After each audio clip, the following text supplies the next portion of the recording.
بەهۆی کاری قاچاقکردن بە مرۆڤەوە وەزارەتی ناوخۆ ژمارەیەک کارمەندی لە کار دوورخستەوە. پۆلیسی سۆرانیش ڕایدەگەێنێت لە سنووری بەڕێوەبەرایەتی پۆلیسی سۆران تەنها 8 کەس لە کار لادراون. هەروەها لە بەڕێوەبەرایەتی بەرگری شارستانی سۆرانیش 4 کەس لە سەرکاری قاچاق لادراون. پۆلیسە لادراوەکانیش ئاماژە بەوە دەکەن کەوا لە سنووری پارێزگای هەولێر نزیکەی 100 کەس بڕیاری دوورخستنەوە و لە کارلادانیان بۆ دەرچووە.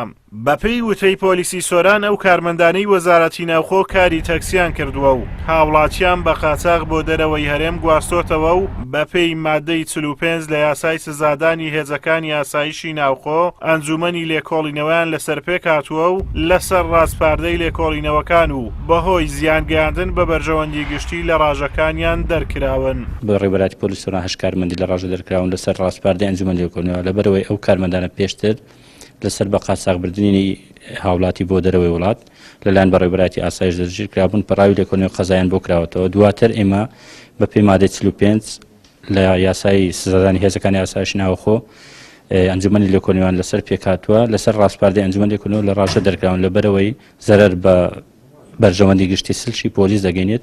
کارمەندە دوورخراوەکانی پۆلیسی سۆران ئاماژەبەوە دەکەن لە زۆربەی شارەکانی کوردستان کارمەندانی هێزە ئەمنیەکان لە کاری قاچاقی تێوەگڵاون و بەڵام بەهۆی جیاوازیکردن لە نێوان شارەکان بڕیاری دوورخستنەوە و فەسڵکردنی کارمەندان لە کارەکانیان تەنها لە سۆران جێبەجێکراوە و پۆلیسی شارەکانی دیکە دوور نەخراونەتەوە. ئەو پۆلیسە دوورخراوانە ئاشکراشی دەکەن تەنانەت لە نێو کارمەندانی پۆلیسی سۆران جیاوازی کرابە و دەیان کارمەند و پۆلیس سەرەڕای تێوەگڵانیان لە کاری قاچاقی بەڵام لە بڕیاری دوورخستنەوە هەڵاوێر دراون و لە کارەکانیان بەردەوامن و فەسڵ نەکراون. ئێستا من پێری لە وەزارەتی بووم ئەرێن کاکە 1 نەفەر عفو بکرێ هەر هەموو عفوکردن. ئێستا ئاگام لێ لە دهۆک و زاخۆ و ئاکرێ و ڕانیە و چوارقڕنە و حاجا و سلێمانی کۆی ئەوانە نەفەر عفو کراینە 164 نەفەر لە سنووری ڕاپەڕین عفو کرایە لۆمە عفو ناکرین لە دهۆ جارێس بخۆم بزەبتەوە لە سەنیە بەس وەکی زانیاریم هەبی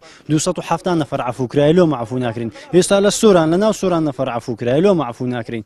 و ئێستانێکەش ئێمە زۆر بەمان لە دادگای سەربازیش کتابن لەواتەوە کە بەڵێن نامە لە جیرە و جارچکە و کارەی نەکەین.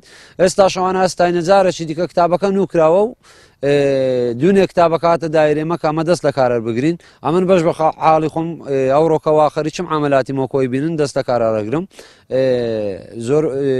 زۆربەی پۆلیسەکانیش کە ئەو کاریان کردی هەر وەکو تەکسیشان کردیا کە چێوان بە قاچاقچی و کاری نایاسایان لە قەڵەمدەیە لە سۆران نزیکەی 35 نەفەرەکە بیتن بەس لە داتای هەمووی پارێزگای هەولێری 100 نەفەرە بیتن.